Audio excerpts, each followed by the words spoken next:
Oke. Mari kita bangkit berdiri. Efesus pasal 1 ayat yang ke-15. Kita lompat ayat 3 dan ayat yang ke-14. 2 minggu depan saya akan bicara ayat 3 dan ayat 14. Hari ini kita bicara ayat 15 sampai ayat yang ke-23. Efesus pasal 1 ayat 15 sampai ayat yang ke-23. Sudah dapat? Oke, kalau Bapak Ibu sudah dapat, baca bersama saya baca ayat 15, Bapak Ibu dengan tertib dan teratur baca ayat yang ke-16 atau ayat yang ke-6.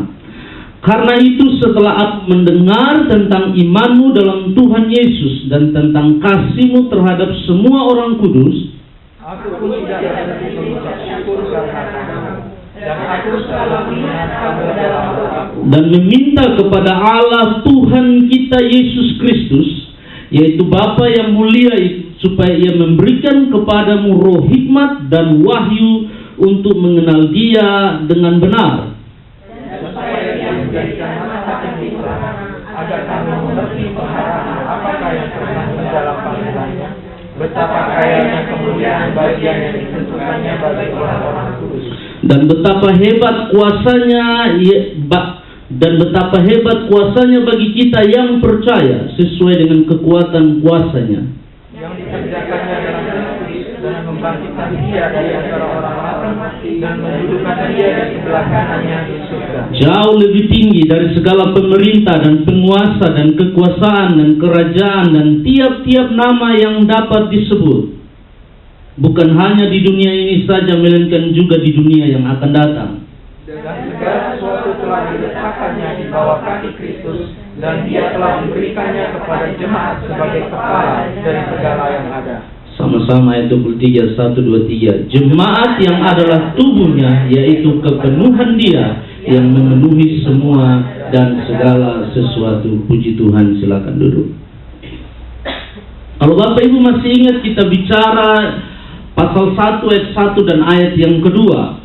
Nah, latar belakang daripada penulisan kitab Efesus sedang bicara kepada orang-orang Efesus. Nah, orang-orang Efesus tidak semuanya orang Yahudi. Mereka hampir lebih dari setengah atau sebagian besarnya adalah Gentiles, non-Yahudi. Dan karena mereka non-Yahudi, latar belakang penyembahan, latar belakang kehidupan, latar belakang kehidupan mereka jauh dari Tuhan. Nah, saya sudah bilang waktu saya berkhotbah terakhir di sini bahwa jemaat di Efesus atau orang-orang di Efesus sebelum mereka datang ke dalam Tuhan, sebelum mereka bergabung di dalam gereja Tuhan, sebelum mereka disebut orang-orang kudus pilihan Tuhan, mereka adalah penyembah-penyembah berhala. Yang pertama, yang kedua, mereka hidup dalam apa yang Paulus sebut karnal, daging. Hidup menurut hawa nafsu daging. Yang ketiga, saya sudah bilang bahwa di Efesus ada satu kuil yang disebut dengan nama kuil Dewi Diana atau kuil Dewi Artemis. Di situ, di dalam kuil itu ada 1000 pelacur bakti. Dengan segala hormat terhadap mimbar Allah yang kudus ini, izinkan saya menyampaikan ini. Ada 1000 pelacur bakti di mana semua laki-laki Efesus sebelum mereka datang kepada Tuhan dan menjadi pengikut Tuhan, dalam ritual ibadah kepada Dewi Artemis, salah satu ritualnya adalah dengan para pelacur ini, pelacur bakti, pelacur suci. Nah, saudara bayangkan, mereka datang dari latar belakang seperti itu. Dan sekarang mereka ada di dalam gereja. Mereka beribadah, mereka menyembah Tuhan. Mereka memuji Tuhan, mereka kenal keselamatan, mereka terima kasih Allah, walaupun latar belakang mereka datang dari latar belakang yang penuh dengan lumpur, noda, dan dosa. Tapi waktu mereka ada di dalam Tuhan, Tuhan bilang, aku panggil engkau sebagai orang-orang kudus. Latar belakang mereka diampuni. Nah, lalu Paulus bilang begini, setelah mereka datang di dalam Tuhan, mereka menjadi pengikut Tuhan, mereka mengiring Tuhan. Perhatikan ayat 15, Paulus bilang begini, karena itu setelah aku mendengar tentang imanmu dan kasihmu. Paulus bilang begini, saya dengar. Paulus ada dalam penjara, kita tahu ya, Paulus tulis ini dia lagi dalam penjara. Paulus bilang, saya dengar tentang imanmu dan kasihmu. Menarik, Paulus bilang. Nah, Paulus dengar bahwa iman mereka sungguh-sungguh bertumbuh di dalam Tuhan. Paulus dengar bahwa kasih mereka satu kepada yang lain luar biasa hangat dan indah. Iman bicara hubungan mereka dengan Tuhan, kasih bicara hubungan mereka dengan sesama mereka. Paulus bilang, aku mengucap syukur siang dan malam. Aku senang dengar kalian bertumbuh. Aku senang iman dan kasihmu di dalam Tuhan. Apa itu iman sebenarnya? Coba kita lihat Ibrani pasal 11. Ibrani pasal 11. Ibrani pasal 11. Iman. Ibrani 11 ayat 1 sampai ayat yang ke-6. Iman adalah dasar dari segala sesuatu yang kita harapkan dan bukti dari segala sesuatu yang tidak kita lihat. Saya ulang, iman adalah dasar dari segala sesuatu yang kita harapkan dan bukti dari segala sesuatu yang tidak kita lihat. Sebab oleh imanlah telah diberikan kesaksian kepada nenek moyang kita. Karena iman kita mengerti bahwa alam semesta telah dijadikan oleh firman Allah, sehingga apa yang telah kita lihat terjadi dari apa yang tidak dapat kita lihat. Karena iman, Habel telah mempersembahkan kepada Allah korban yang lebih baik daripada korban Kain.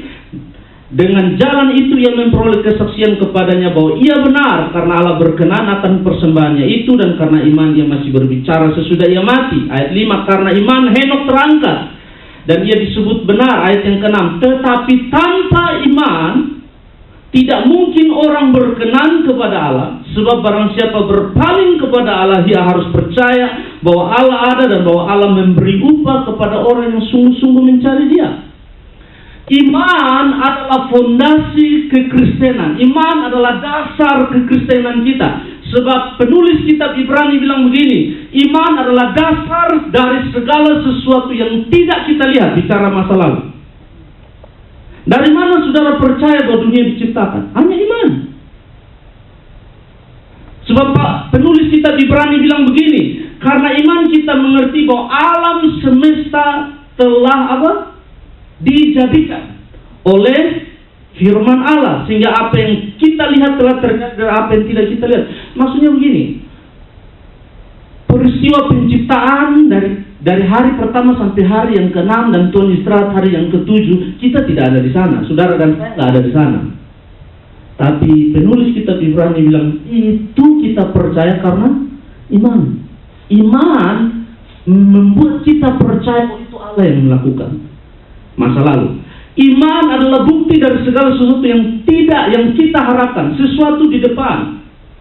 Kita sedang menunjukkan mata kita ke depan, kita sedang melihat ke depan, bicara tentang surga, bicara tentang kedatangan Kristus, bicara tentang suatu hari nanti waktu trompet itu berbunyi, saudara di mana, saya di mana, kita tidak tahu, tapi kita ketemu di awan-awan. Dan saat itu dia datang sebagai raja. Pengharapan. Dari mana saudara bisa berharap? Apa dasarnya? Penulis Ibrani berkata iman. Yang ketiga, penulis Ibrani kembali jauh ke belakang. Dia bilang begini, karena iman Henok diperhitungkan benar persembahan. Nah, saya ingin saudara tangkap ini penting. Ternyata penulis Ibrani tidak hanya sampai kepada Abraham. Dia jauh ke belakang lagi ke Henok. Sebab Abraham disebut sebagai bapak orang benar. Abraham diperhitungkan benar karena iman. Tapi penulis Ibrani bilang, oh jauh sebelum Abraham ada Henok. Dan Henok disebut benar karena persembahannya dia beri dengan iman. Oke. Lalu penulis Ibrani lanjutkan lagi, dia bilang itu Habel. Ada Henok. Saudara bingung pasti. Itu Habel. Ada Henok. Henok berjalan bersama Tuhan. Alkitab berkata dia berjalan bersama Tuhan dan tiba-tiba dia tidak ada karena iman. Lalu penulis Ibrani menyimpulkan di ayat yang ke-6, dia bilang tidak ada yang bisa dapat kepada Allah kalau tanpa iman. So, tidak ada seorang pun yang berpaling kepada Allah tanpa percaya bahwa Dia ada. Amin. Amin. Dengan kata lain, saudara dan saya duduk hari ini di sini karena ada iman di hati saudara bahwa Dia Allah yang sanggup menolong saudara dan saya.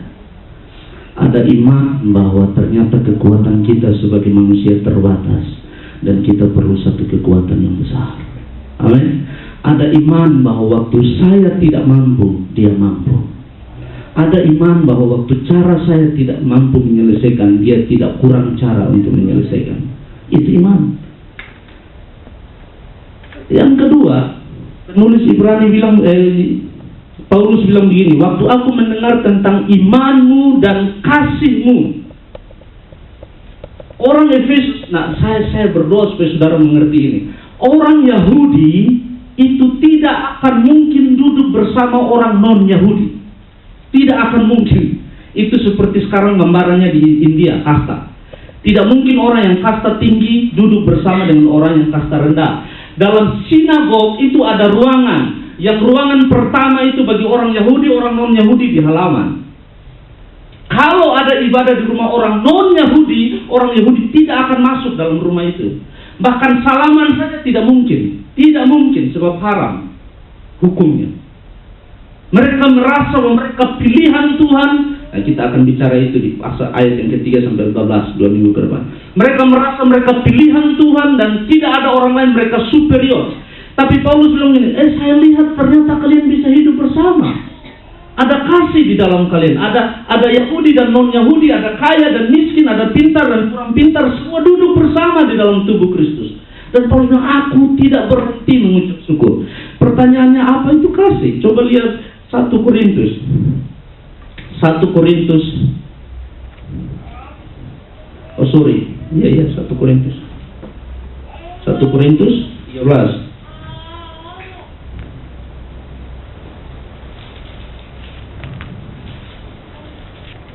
1 Korintus 13. Sudah dapat? Kasih. Sekalipun aku dapat berkata-kata dengan semua bahasa manusia dan bahasa malaikat, tetapi jika aku tidak mempunyai kasih, aku sama dengan gong yang berkumandang dan canang yang gemerincing. Ayat 2. Sekalipun aku mempunyai karunia untuk bernubuat dan aku mengetahui segala rahasia dan memiliki seluruh pengetahuan, dan sekalipun aku memiliki iman yang sempurna, catat itu baik-baik. Sekalipun aku mempunyai iman yang sempurna untuk memindahkan gunung, tetapi jika aku tidak mempunyai kasih, aku sama sekali tidak berguna. Yang pertama, Paulus bilang begini, karunia spiritualitas tanpa kasih nol besar.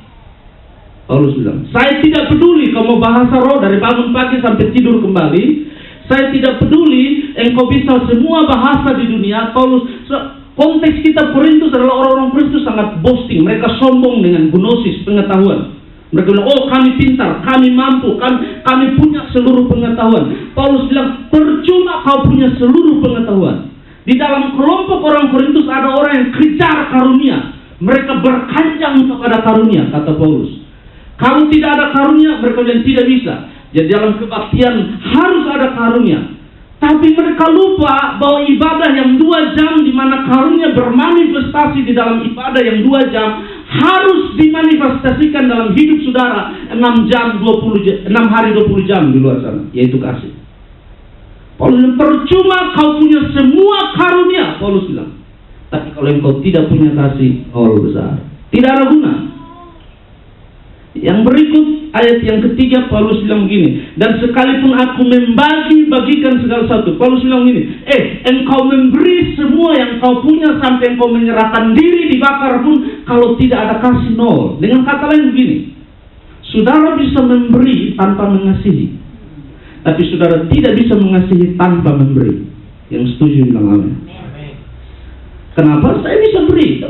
Saya jalan di jalan, lalu ada orang, saya melihat seseorang yang sedang perlu, saya bisa kasih, tapi tidak berarti saya mengasihi. Bisa saja itu apa yang orang sering beli tanda kutip sedekah, tapi tidak ada kasih di situ. Saya tidak kenal orang itu, saya hanya lihat dia, saya kasih, dan mungkin ada motivasi saya kasih lalu orang lihat dan saya senang. Mengerti maksudnya? Tapi Paulus bilang begini, engkau boleh menyerahkan diri dibakar, tapi kalau tidak atas dasar kasih, no. Yang ketiga, Paulus bilang begini, kasih itu sabar, kasih itu murah hati, kasih itu tidak cemburu. Paulus menerangkan apa itu kasih. Apa itu? Nah, kembali ke kitab Efesus, Paulus bilang, saya senang sekali setiap kali saya dengar tentang imanmu dan kasihmu. Nah, dalam Korintus Paulus bilang ini, walaupun engkau punya iman sempurna dan engkau bicara gunung pindah sampai segitunya, tapi Paulus bilang kalau nggak ada kasih, no. Dengan kata lain, iman dan kasih adalah dua sisi mata uang yang nggak bisa dipisahkan. Engkau tidak bisa punya satu dan lepaskan yang lain. Engkau tidak bisa pilih satu dan lepas yang satu. Tidak bisa. Mereka harus jalan bersama. Semakin seseorang dipakai Tuhan, seharusnya dia semakin mengasihi. Oleh karena itu dalam kitab 1 Korintus Paulus bilang gini, knowledge puffs up, love edifies. Maksudnya begini, pengetahuan itu cenderung membuat orang sombong, tapi kasih selalu menguatkan satu dengan yang lain. Kenapa? Orang Korintus ini sangat sombong. Saya ada waktu lain, saya akan kasih khotbah seri tentang 1 Korintus. Wah, luar biasa. Sebab mereka bilang, oh saya dari golongan Paulus, saya dari golongan Apolos, saya dari golongan Yesus Kristus, saya dari golongan ini. Di dalam gereja beribadah bersama ada golongan-golongannya. Lalu mereka bilang, oh dari Paulus, siapa yang nggak kenal Paulus? Lalu, oh Apolos, siapa yang nggak kenal Apolos? Fasih lidah. Lalu, wah kalian Apolos, Paulus, kami golongan Yesus Kristus. Siapa lebih tinggi, ayo? Bayangkan, di dalam gereja ada itu. Dan Paulus bilang, kalau kamu beribadah bersama dan kalian puff up. Wah, Paulus keras. Sombong dan menyombongkan diri dengan cara itu, apa kata orang di luar, kata Paulus. Saya tidak ada waktu bicara. Tapi Paulus bilang begini, saya senang dengar iman dan kasihmu. Efesus, setelah aku mendengar tentang imanmu dalam Tuhan Yesus dan tentang kasihmu terhadap semua orang kudus, aku tidak berhenti mengucap syukur karena kamu, dan aku selalu mengingat kamu dalam doa. Ayat 17. Ternyata bagi Paulus, iman dan kasih saja tidak cukup. Iman dan kasih saja tidak cukup. Perhatikan baik-baik. Paulus bilang gini, saya dengar kalian punya iman luar biasa, sempurna. Wah, saya dengar kasihnya luar biasa, mengasihi, berkorban, wah luar biasa. Tapi Paulus bilang tidak cukup sampai di situ. Perhatikan baik-baik. Paulus bilang, wah saya mengucap syukur dengan iman dan kasih. Tapi Paulus bilang ayat 17, aku berdoa dan meminta. Wow, itu dua kata Yunani yang sangat berat. Yang saya, kalau ada waktu saya jelaskan. Tapi dengan kata lain Paulus begging, Paulus meminta, memohon Tuhan, tolong please. Mereka punya iman luar biasa, mereka punya kasih luar biasa, tapi ada sesuatu yang kurang. Dan apa itu? Paulus bilang, aku berdoa, memohon dan meminta supaya apa? Dia memberi kepadamu roh hikmat dan wahyu untuk mengenal dia dengan benar. Saya simpulkan, berarti sebelumnya mereka kenal Tuhan nggak benar. Sederhana, benar? Paulus bilang ternyata pemahaman mereka tentang Tuhan nggak benar. Jadi Paulus bilang saya berdoa supaya dia memberi kepadamu roh hikmat dan wahyu supaya kau kenal dia dengan benar. Dengan kata lain, sebelumnya tidak kenal dengan benar. Bapak Ibu Saudara, orang bisa beribadah, orang Kubang bilang mofak di dalam gereja. Kemarin saya pelayan di Kupang, saya kaget karena wow, di dalam KKR yang datang saudara itu entolannya demi ketua majelis, ketua pembangunan yang rambut putih semua datang. Tuhan sedang buat sesuatu di Kupang. Tembok-tembok gereja sedang diruntuhkan. Luar biasa. Saya senang. Nah, bagi saudara, tidak peduli kau berapa lama di dalam gereja, tapi kadang pengetahuanmu tentang Allah itu error. Benar. Begini. Kadang kita mengenal Allah hanya sebatas mesin ATM.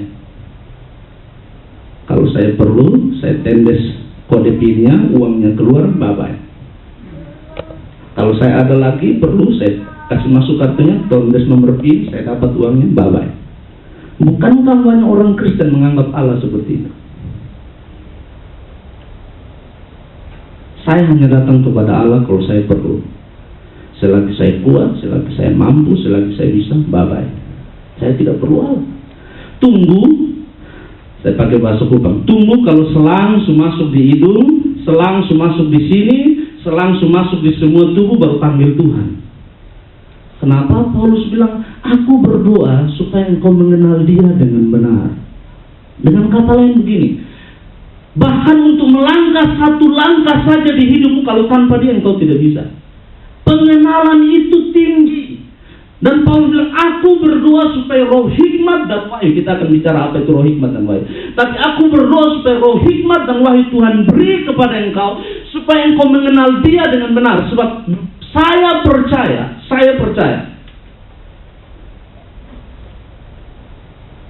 right teaching produce right living. Pemahaman saudara yang benar tentang Allah akan lahir ke dalam kehidupan saudara yang benar tentang dia. Kenapa? Sadar atau tidak, kita bertingkah laku, kita hidup berdasarkan apa yang kita tahu. Kita mengambil keputusan berdasarkan apa yang kita tahu. Nah, kadang-kadang tanpa sadar kita mengambil satu keputusan berdasarkan apa yang kita tahu yang menurut kita benar. Belum tentu menurut Alkitab itu benar. Nah, Paulus bilang gini, aku berdoa supaya dia memberi kepadamu roh hikmat dan wahyu untuk mengenal dia dengan benar. Orang di Efesus, kita kembali ke kitab Efesus. Jemaat di Efesus datang dari latar belakang seperti itu. Dan waktu mereka datang dari latar belakang seperti itu, saudara bayangkan, mereka hidup bergumul dengan pergumulan hidup mereka. Mereka bergumul dengan masa lalu mereka. Mereka bergumul dengan cara pandang orang terhadap mereka. Mereka bergumul setelah meninggalkan segala sesuatu. Dan iring Tuhan, saat itu masalah, persoalan, tantangan, himpitan datang kepada mereka. So mereka sendiri, ingat waktu itu Kristen minoritas. Kristen waktu itu minoritas. Dari 1000 mungkin ada 2 orang Kristen waktu itu. Dan kekristenan benar-benar dianiaya waktu itu. Orang Kristen dikucilkan, dicemooh. Paulus bilang begini, kalau engkau memahami Allah dengan benar, bahwa dia Allah yang besar, dia Allah yang mengontrol segala sesuatu, dia pencipta, dia Tuhan, dia penyembuh, dia penguasa, dia Allah yang sanggup buat segala sesuatu, yang di sekelilingmu tidak ada artinya persoalan dan masalahmu. Engkau tidak akan bimbang hanya karena intimidasi. Seperti tadi kata pimpin, engkau tidak akan down hanya karena 3-4 kata yang orang lontarkan kepada engkau. Sebab identitasmu tidak engkau taruh kepada apa kata orang terhadap engkau. Identitasmu aman di dalam Allah. Itu yang Paulus bilang, aku berdoa supaya roh hikmat dan wahyu datang kepada engkau mengenal dia dengan benar. Dia nggak berubah. Masalah boleh berubah, kau boleh berubah, masalah di sekeliling boleh berubah, orang boleh berubah, Allah nggak berubah. Dan Paulus bilang, saya mau kau tahu itu.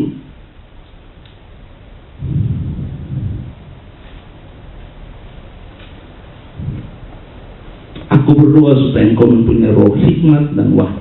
Roh hikmat dan wahyu. Dengan kata lain, hikmat dan wahyu yang datang dari Roh Kudus. Roh hikmat bicara hikmat yang bukan saudara dapat dari degree pengetahuan, degree yang tidak datang karena saudara banyak baca buku, saudara punya gelar pendidikan tinggi, tidak. Hikmat yang datang karena saudara sungguh-sungguh bergantung kepada Allah, dan dia menunjukkan kepada saudara arah jalan, decision, keputusan di tengah-tengah situasi hidup. Dan oleh karena itu setiap kali Alkitab bicara tentang orang berhikmat di dalam Alkitab, tidak selalu bicara degree. So Alkitab bilang ini, ada orang pintar, berpendidikan, kaya, punya banyak gelar, tapi Alkitab bilang dia bodoh. Benar.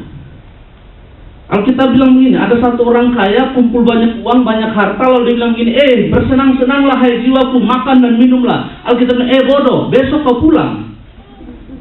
Banyak harta tapi bodoh, nggak berhikmat. Nah, hikmat untuk bisa memanage kehidupan, memanage apa yang dipercayakan Allah kepada kita, hikmat itu hanya datang dari Roh Kudus. Yang percaya bilang amin. Dan Paulus bilang, aku berdoa. Paulus sedang menempatkan diri sebagai seorang ayah, seorang gembala kepada jemaat, dan dia bilang, please, saya berdoa supaya engkau menerima roh hikmat itu. Nah, saya mau bilang kepada Bapak, Ibu, Saudara, dan saya, hari ini banyak orang Kristen gagal, bukan karena dia nggak punya kuasa, bukan karena dia nggak bisa, karena kurang berhikmat. sudah tahu itu salah, masih buat, nggak berhikmat.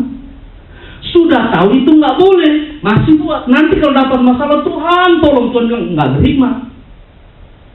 Benar? Sudah tahu itu nggak boleh, Alkitab bilang. Sudah tahu, Tuhan beri kita akal untuk berpikir, menimbang, melihat, menganalisa. Kalau kita tahu bahwa itu nggak boleh, itu berdampak tidak baik, jangan lakukan. Amin. Hikmat.